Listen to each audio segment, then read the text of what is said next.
Shalom, Kal Halal, Yahweh Shemel Shai, Bahashim Kakodash. Double honors to the elder apostles and elder bishops of GMS, including the elders that came before them that taught us His truth. Shalom and salutations to all the brothers out pushing the word in truth and in sincerity, the hopeful elect tabernacle of David, to the Aquat that are listening and learning, being a pillar of rest. 144,000 and one-third the hopeful elect of Israel. I'm the brother Yahshua. I'm back with the WW3 Daily Update. Shalom and salutations to you as well. Today is what we call War and Rumors of War Tuesday. All right, if I'm not mistaken, it's Tuesday, where we go to Matthew 24:6 and we read, "And ye shall hear of wars and rumors of wars. See that ye be not troubled, for all these things has come to pass, but the end is not yet." And then we go to the different versions and we look for slightly different words that mean the same thing, synonyms, yeah? Here we have wars and rumors of wars. NLT is wars and threats of wars. Okay. You go down and you get reports in the Arabic. All right. Rumors, threats, reports, and news of battles far away. News, reports, threats, rumors. Then we watch a video. This is NBC News 5 hours ago, which is today. Iran carries out missile strike in Iraq, targeting alleged Israeli spy headquarters. Now we know yesterday they targeted and hit, I believe, the U.S. consulate, some U.S. consulate in Iraq.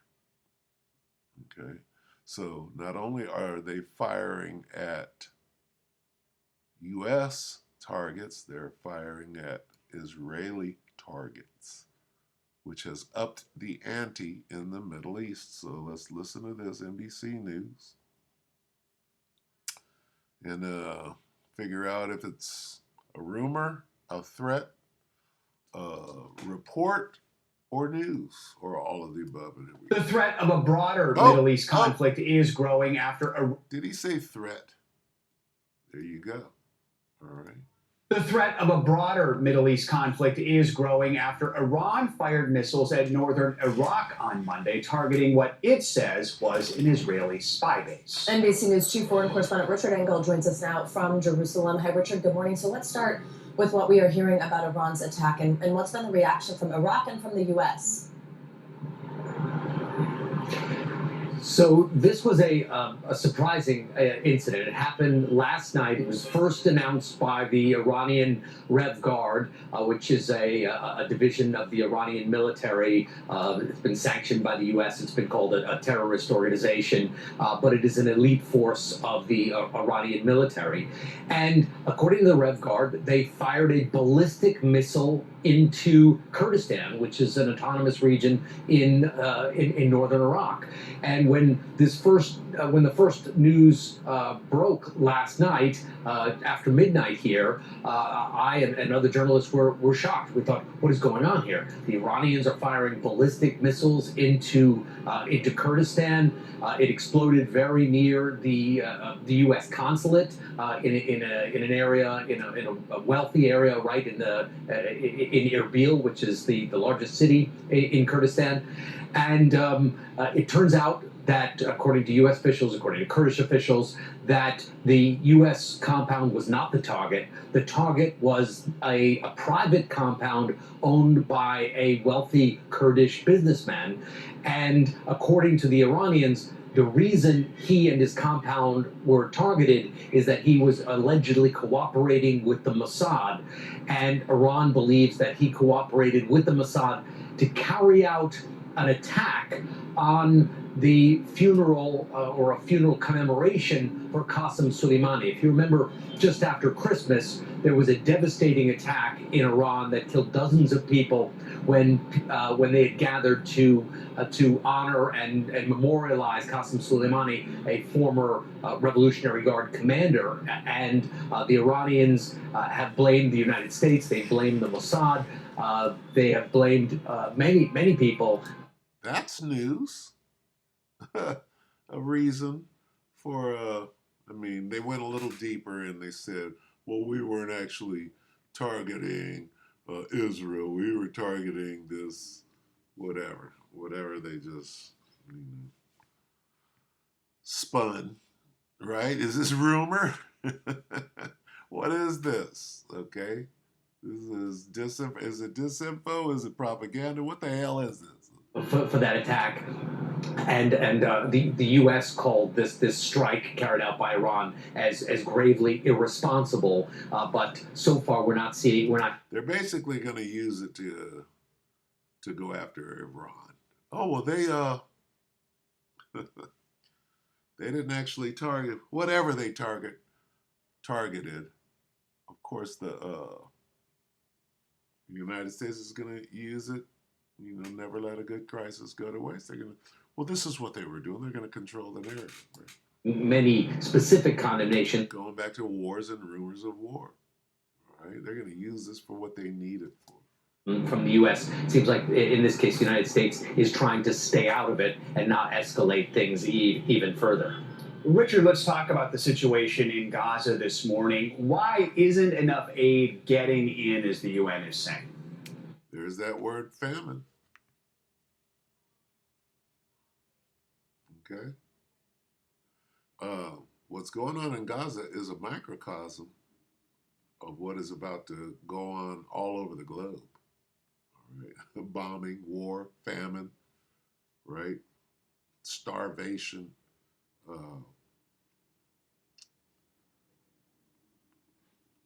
Check out the cholera.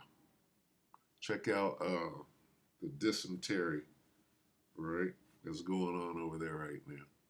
The diarrhea, things of that nature because of the conditions. They're not letting in food. They're not, they don't have clean water. Whatever the situation is, that's what a war type environment. Dead bodies, shit, right? Pestilences, and those conditions are being forced upon. Well, it's very simple. The Gaza Strip is sealed off. You have 2.3 million people in Gaza who are not only under attack. Most of them have been forced to live in a tiny area in the southern Gaza Strip. Many of them are living in and around the city of Rafah. And if one of them gets sick and they're all piled up on top of it, see, the devil knows what he's doing. He knows how to, hand out smallpox blankets. And I shouldn't be laughing, but the devil, he knows exactly what he's doing. Rafah's a small city. It only had a few 100,000 people living in it before the war started just 100 days ago. And now there are many hundreds of thousands living there. It's hard to know how many people are living in Rafah. Some people say it could be close to 1 million at this stage. And the infrastructure, which has been damaged because of attacks, simply cannot support that many people. And the infrastructure has been attacked by Israeli strikes, and supplies are not getting in. So there are a multitude of factors that have made life unlivable for the people of Gaza. And now we're hearing from a variety of UN officials, including the Secretary General, the World Food Program, that not only is Gaza on the brink of starvation, that starvation has already begun. Is that a rumor? Now we're hearing and starvation. See, what the hell is going on over there? They're pushing famine on CNN, whatever the hell this is. They're pushing it. Yeah, we're starving them out. And is that supposed to be okay? All right. Oh yeah, they're over there dying, and you gotta just hey, forget about it. Next week, a bowl game is coming. Because food trucks can't get in there. There is the will, there is just not a way. Because wait a minute, say the truth about what's going on. Well, the Israelis are keeping the food out and won't let it, and they're consciously starving them out like they did in 70 AD out there at forget what it's called. I wanted to say Megiddo, Salakia. Where they started us out in 70 AD. All right, I forget the garrison or whatever it was. Doesn't allow supplies to get in there. There are a few passageways. Each truck that goes in has to be inspected multiple times. There's many approval processes that have to go through, and you have this tragic situation with aid trucks full of supplies just miles away from people who are either starving or on the brink of starvation. And they're not letting them take it in there. So they're starving. Tell the whole story. Right?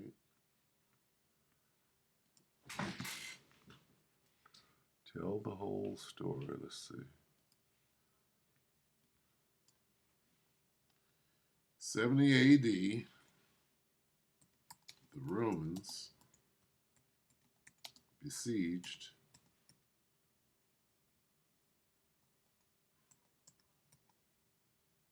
what?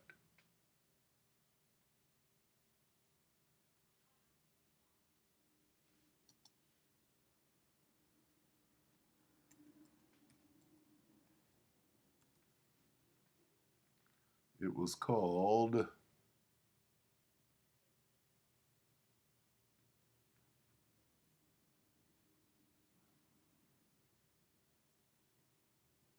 what was it called?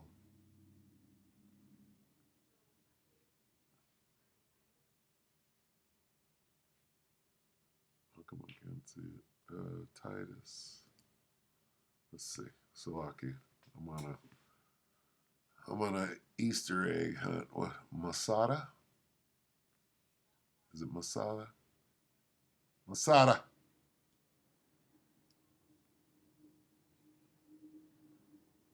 All right. That's Jake. They stole. They stole us. All right. That's Jake, though. They just stole the menorah, these gold artifacts. But we're going to be getting it all back. So anyway, yeah. Just like they starved us out at Masada. It's a lot of Jakes over there in Gaza. All right. And when somebody says, right, that 6 million Jews died in World War II, what Jews? The black ones? Right? The ones that were actually Israelites. And then they said, oh, it was these. It was the Ashkenaz. No. Okay, so when you go to say, well, the Holocaust didn't happen. Well, the Holocaust did happen. But which Jews did they actually kill?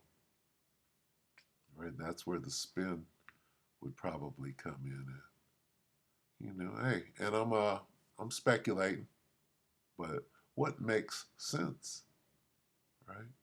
A lot of Jews, they know who the Jews are. Your boy knew, uh, Dolph Rundgren, Dolph Schickelgruber knew who the real Jews were. How about that?